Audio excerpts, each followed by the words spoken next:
Right, so I've got another lovely delivery here. This time quite a big box actually. And in here we've got lots of circuit boards. Now some of these I'll take you through next time, but the key ones I want down here are the controller cards. So I have first of all the lower controller card, and that's the one that I'm going to be showing in this video. So if I get one of these out of the packet, as usual I get 5 of each of these because that's basically the minimum unit order, minimum, let's try that again, minimum order limit. Yeah, that sounds better. So yeah, basically these are the cards I'll be using. So again, you can see more of this on my blog at relaycomputer.co.uk. But basically we've got the lower card here. What I'm going to do this time is I'm just going to just solder this up and not bother videoing it this time. If you want to kind of see how that looks, then I'll have a look at my sequence videos from a couple of times ago. You can see all that, and to be honest, it's not that different, so I didn't really want to video it this time. And effectively all I'm going to do is just put all the LEDs in, solder them all in, solder all of the connectors in on the back, solder the LEDs on the front, again using the exact same method as before that I've used, and just as before as well, then it'll be using these drilled hole plates for the front. Let's do that so I haven't got the reflection of my big light. Yeah, so basically using these plates. And what I'll do is again, sticky sort of masking tape over the top of it, pop some holes through it, stick the LEDs in, get them all into position, solder them all down, and then basically I can knock the messy one off and just put a nice clean one on instead. So that's absolutely fine, that will work a treat. What I'll do is I'll obviously give that a solder up and give it all a test. And then in my next video I'll cover the upper card. So I've got the upper card here. So again, this is basically how they come in a pack, so I'll take you through that as well. So the lower card covers off the move instruction, and actually I've already constructed that previously using the old method. So this will be basically just reproducing what's already there. But the main thing that I know you want to see is the go-to instruction here. So down this block down here, that's going to be the main event. So we'll go through that. On the upper card, there is the fetching increment, which again we've already got. There are a few other instructions on here as well. So there's the ALU and the set AB, which again we've already got. So we just need to re-implement those and give those a test. There are 2 functions on here that we've not really covered yet, which is the store and load, which is basically you can store and load values in memory. And then there is the increment XY down here as well. And again, we'll cover those in a future video. And what I'm going to do is I'm going to leave all those empty for the moment, so I can just focus on the main bits. And then I can always blog about them and do some more videos on them and just give you a bit more content. Right, okay, so let's break off to do a bit of soldering. So it'll take me a few hours on my side, but for the magic of video, it'll come back to you guys in a couple of seconds. So I'll see you there. So then here's the finished card. So let's take a bit of a tour of it. So down the front here you can see you've got all your LEDs, and this is basically showing you all the various lines that might be operating. So along the bottom you've got your select lines in green, and then along the top then you've got your load lines in yellow. It's all nicely colour coded. Going back from there, we have over here we've got the negative line, and we've got the positive line over on the right here. I can get my fingers over there. It's hard to hold the camera and stick your fingers in things at the same time. And that's basically there because the power actually comes in off the upper card, so they're just transferred through those lines there. Talking about transferring things over, so over here we have the lines that also come up from the upper card. So all the pulse lines there on the right come up from the upper card, along with the parts of the instruction opcode. So that's I5 down to I0. You've got the 4 condition register lines, so sign, carry, is 0 and is not 0. And then 4 instruction lines coming down, so that's the MOV8, MOV16, which is yet to be introduced, and the GOTO, which you've just introduced, and then the MISC, which will come in again later on. There seems to be a hair on there as well, which is annoying me, so I want to remove that. That's better. Right, okay, moving a bit further up, we also then bring down the chat line. So this is basically where the upper card can signal to the rest of the controller that it would like you to set your abort line if you want it set. So this is where AT08 and AT10 are set if it's an 8 cycle or a 10 cycle instruction. So in the case of the move, it's an 8 cycle. In the case of GOTO, it's all the way to 24, so we won't be setting that line. The CL is a condition load as well. That's basically if you want the ALU to load its condition register. The reason that comes down here is because it goes off on one of the on the connectors on the back here. So here basically you've got X, Y and the Z lines. So these are basically the problem with this W backplane is it talks to all of the various control lines. There's a lot of lines coming in here, and that's why the backplane is quite complicated. So then just finishing off just down here, we have a couple more control lines. Again, this is where basically they need to pass between the cards. So most of these are actually go out on the connectors at the back of the card here, but we just need to be able to pass those around. Likewise over there, there's another line of them there. Right, elephant in the room. I guess you're probably wondering why there's loads of blank spaces here. This is actually where the MOV8 and some of the MISC lines will come in. So I've left them unpopulated for the moment just to prove that they don't need relays in there. And I will cover those later on my blog. But of course, the thing here is I can't do half the control board and then finish it off later on. This is a one-time thing. So we'll basically, if I put relays in this, you get a loads more functionality. And the same will be true for the upper card as well. But we'll do them incrementally, and it just means that I can spin some more videos out for you guys. So that's basically the move block up there. So that will operate the move instruction. And then coming down here, here's the main feast. Here's the thing you've all been waiting for. This is the GOTO block down here. So this is basically where the GOTO instruction is wired out. But obviously it's probably better to show you this in a demo more than anything else. Is there anything interesting on the back? I don't know, let's turn it over and show you. Not really, just a load of dodgy soldering. So there we go, straight up the back. These are coming up a lot nicer now. Now I've started using that board cleaner. Actually, I'll just pull that down and show you which one I'm... Actually, no, I can't show you which one I'm using because it's a blank can, because I ripped the label off of it. But it's very good anyway. I think it's called FLU. But that's proven to be very good on getting rid of these. It's probably not very good for your skin, so you do have to use gloves, but yeah, it's definitely worth a try. Anyway, let's stop blathering, let's move on with the demo, and this will be an interesting one because, as you'll see, the controller needs two cards, so there's a lot of things I need to wire out here. But anyway, let's move on to it. Right, so here's the test setup. As you can see, there's quite a bit going on here. And now this is actually because the lower card is not really designed to be used on its own, so I'm having to inject a lot of signals that would normally come from the upper card. But let's have a wander through it. So over here we have the card itself, as you've just seen. So let's offer something simple. We'll go for the power. So the power comes in through my new test board here, goes off through the connectors at the back here, and then pulls into the ground jumper just there, and then the 12-volt jumper just there. If I get my fingers in, there we go, yeah, just there.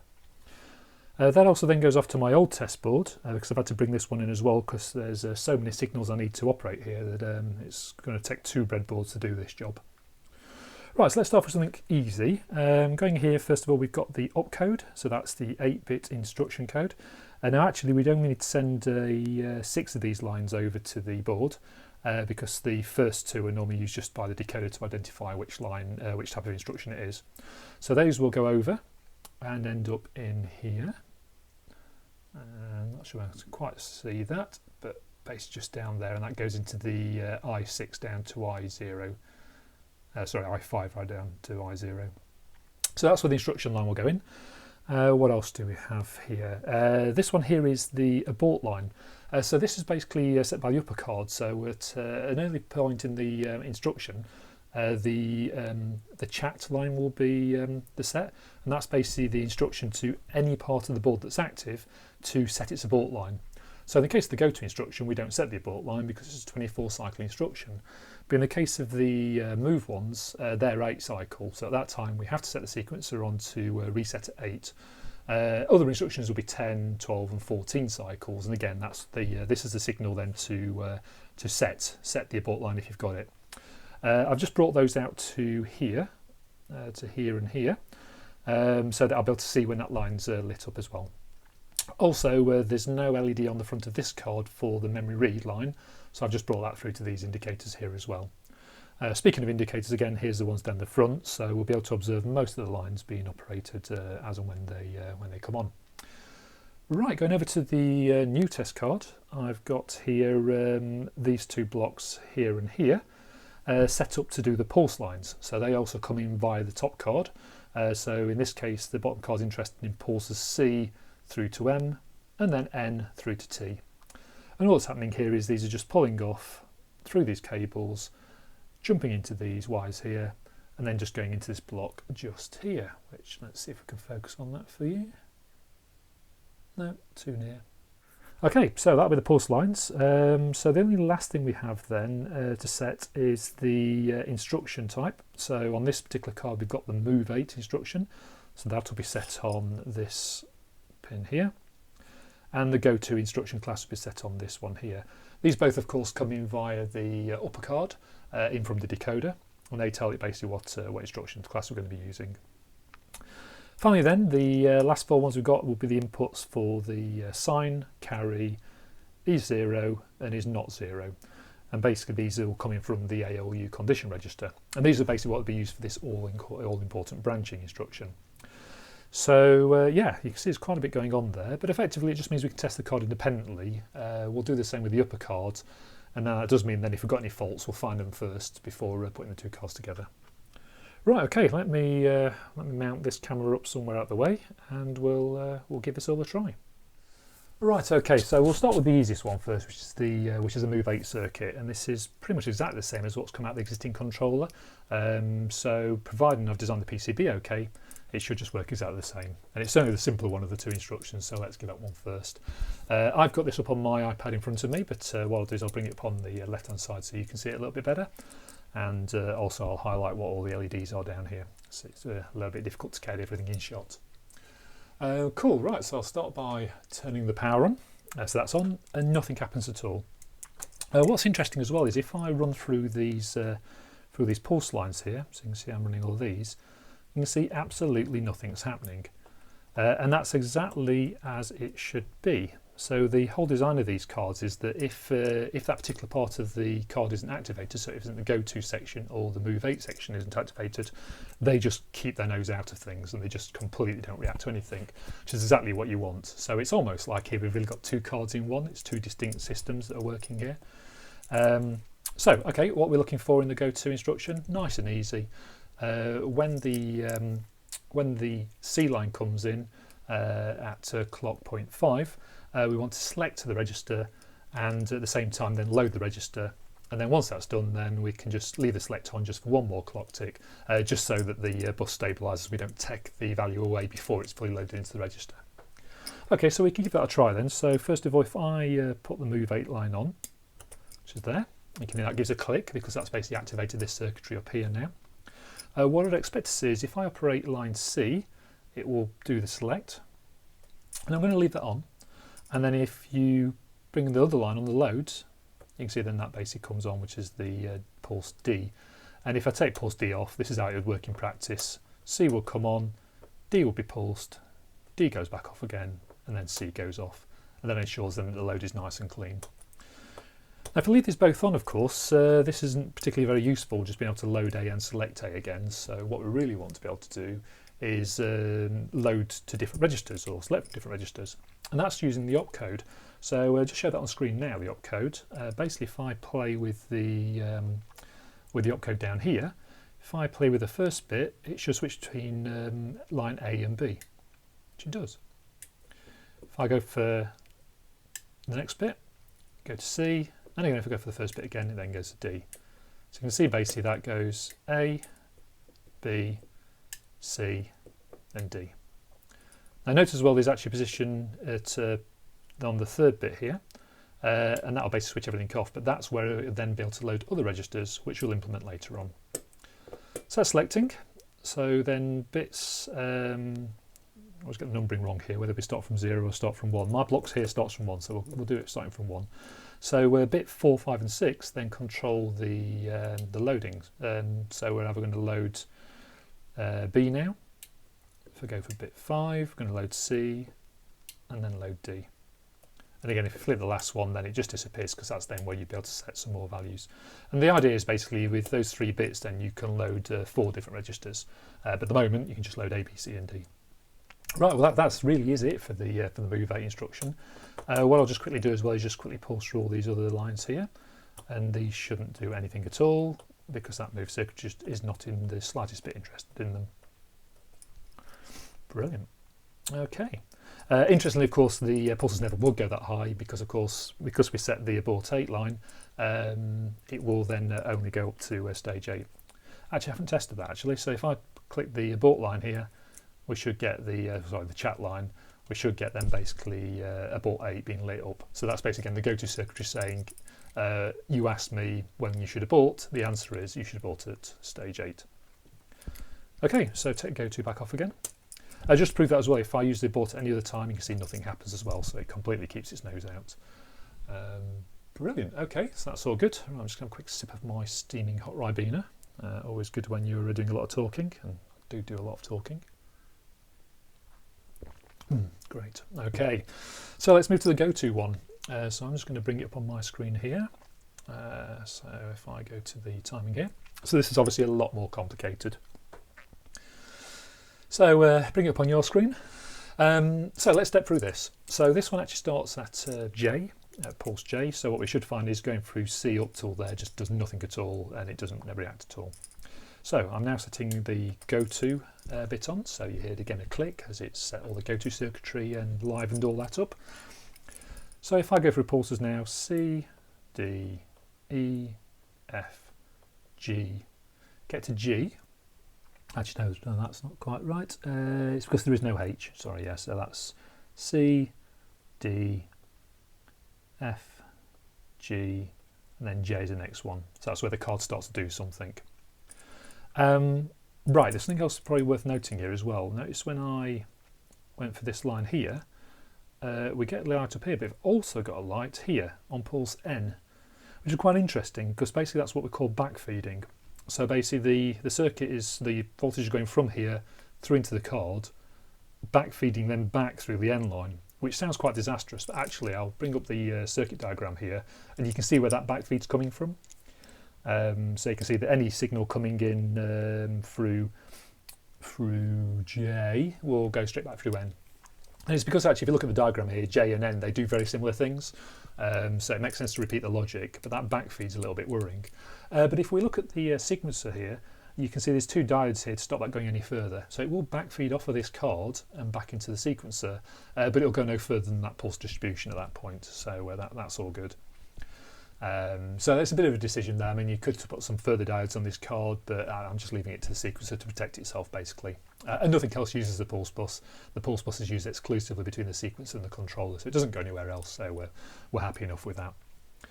Right, okay, what else shall we show while we're here? So again, the abort line does nothing at all, so the chat line, sorry, does nothing at all there, so that just, that basically says, would you like me to set the abort line? And the GOTO circuitry says no. Well, actually that's not true, the GOTO circuit doesn't say no, there's no relay there to do anything on the abort side, so it just ignores that line completely, which is perfect because we want it to go all through the 24 cycles of the instructions. Right, okay, let's step through this then. So we'll start here, so we're bringing J on, and notice then this time we have select PC lit up, which is great. Memory read is lit up, which is great, which is the two bits of the instructions here, which is exactly as we wanted. Now, when we bring K on, we should then get the incrementer loading, and we should be loading M1. So let's bring K on, and exactly as expected, we're now loading the incrementer, and we're loading M1. No, that's great. So we'll load M1 by default, but we can optionally load J, and that's set by the third bit, bit 6 of the instruction, to decide whether we want to load M1 or J1. So you can see setting that bit basically changes that logic, which is great, exactly as we wanted. Load increment happens regardless. So they will come off in that order. So the idea is basically that you would go select your lines, load your values, value goes off again, and then the select lines go off. And again, that's just to make sure then that value definitely takes into those registers. So next up then is the L and the M. So here we want to bring on L. And what we should find here is that we're now selecting the incrementer, which we are. And if I then pop M on, we should find that it's loading the PC. So that's great. So basically what we've done is we've taken the current value in the program counter. We're now moving that program counter on 1 using the incrementer, so it's now ready then for looking at the next byte of the instruction. Great, so that's all as we would expect, and we can move on. So looking back to our timing chart again, we've got the N and the O, so I'll bring N on. Exactly as we'd expect, we are now selecting the PC and we are reading the memory, which is great. The difference is now when I bring on O, we should now be loading M2, which we are. Or optionally, if we have that same bit set on again, we'll be loading J2. And now the reason why you've got this choice is if we're going to do jumps, you can only do that from the J register. If we're going to do any jumps, you have to have this bit set here. But GOTO actually has a bit of a dual personality, so it can do the branching, but also it's a great way of loading an immediate value into memory. So that's what would happen is you would set this so it's going to load memory, and you just wouldn't take a jump at the end of it. And the idea then is basically you've got your instruction to load an immediate, and then you just follow that by a 16-bit value, and that'll allow you to load load basically an address into memory. So then if you wanted to use that address, it's in the M register, ready to go. And of course, then you can move it around from the M register, but at least it's a quick way of loading an immediate value into that location. Cool. Okay, so all very straightforward. We switch those back off again. So now we're into this section here. So we're now on the Q and the R's. So Q should bring on the select incrementer. Yes, that's right. Yeah. So Q's bringing on select incrementer and only select incrementer. And then the R should load the PC, which it does. So again, moving that on one more time because now we want to point it to the next instruction in memory. So if we don't branch, we need to just carry on as before. If we do branch, effectively we're going to overwrite the program counter. There's another option we can take here as well, is where we can optionally load the XY register at the same time with what this return address is, and that's set on the first bit here. So if I flick that on, you can now see not only reloading the program counter, but we're also loading the XY register. That's useful if you want to remember where you've come from.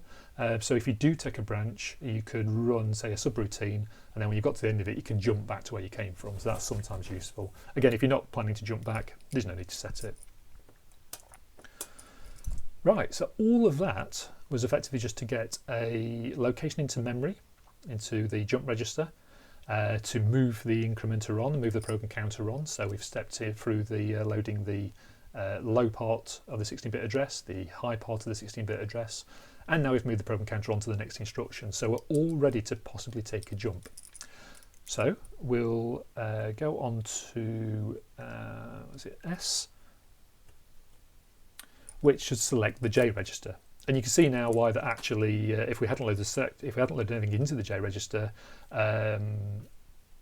actually that register could contain anything at all. Actually, so that's could be a bit of a worry. If you loaded this into the M register, then took a jump, you could have some unexpected behaviour. So it's kind of one of those undefined instructions that you would really want to avoid when coding, and it's the sort of thing that could be a source of bugs. But there's no circuitry in here to sort of stop you from doing that. The circuitry will literally just do whatever you've asked according to this timing diagram.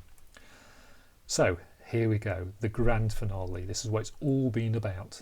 Everything this car's been doing, all of the extra stages in the sequencer, all of the design and everything to do with branching comes down to this one moment, and it's on pulse T.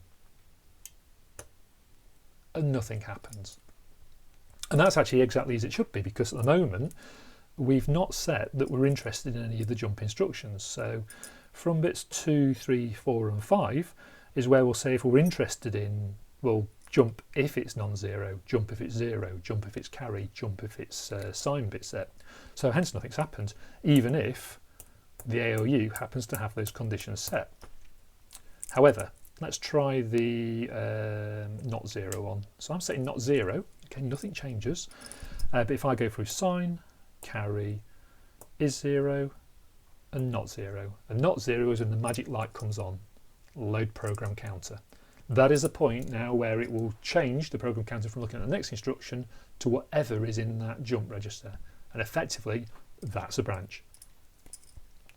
Likewise, we can then go for the next bit. So I've just set the 0 bit on. So again, nothing to do with sign, carry, or not 0, not interested.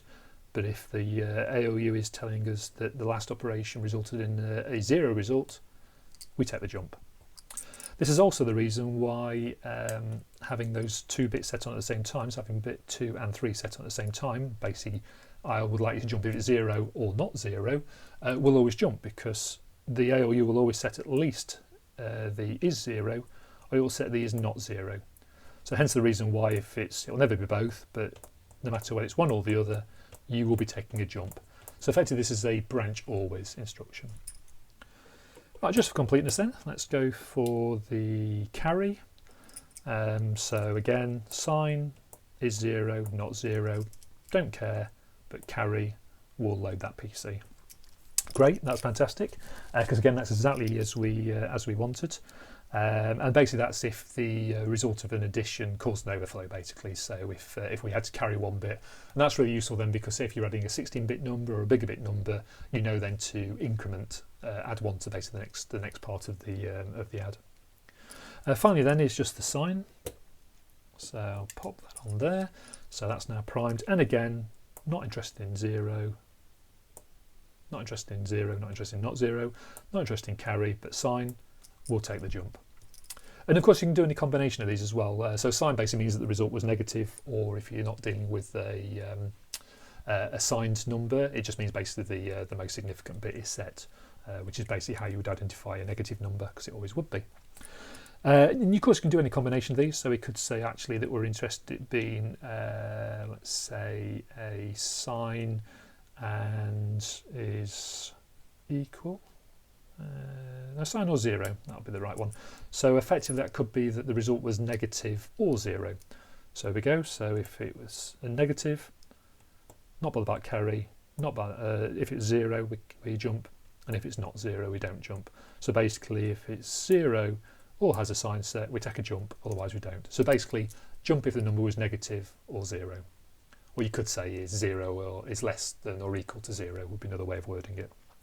Cool, right, okay, so you get the idea. So let's turn all those off. I think that is everything covered. We would then come off on the T, come off on the S, and there we go, that's instruction done, and then you move on to the next instruction. So at that point the GOTO class will come off, all that part of the card goes dead, and that is it. We have a card that can do branching. So what's next? So from here, or what's next, I'll have a quick sip of my Ribena again. It is very nice. So I'm not sponsored by Ribena, by the way. It's just a very nice thing to have hot at this time of year. So what we're going to do. So next up will be the upper part of this card. So what I'll do is I'll solder that together, do the same again, give it a test, make sure it works in isolation. Then what we'll do is we'll try the 2 cards together, so we can try the whole unit. We'll do that sort of briefly, because obviously by then you'll know how all the classes and instructions work. And then we'll get those cards into the computer. And then the only thing to do then is just update the decoder, because at the moment the computer can't decipher a GOTO instruction, which basically is the two most significant bits are set. That will tell you that it's a GOTO instruction, and everything else that follows is basically part of that instruction. So we'll need to do that as well, but that's a really easy card, definitely compared to these. There's nothing there at all. So we'll leave that for next time. All right, well, thanks for watching very much, and yeah, see you soon.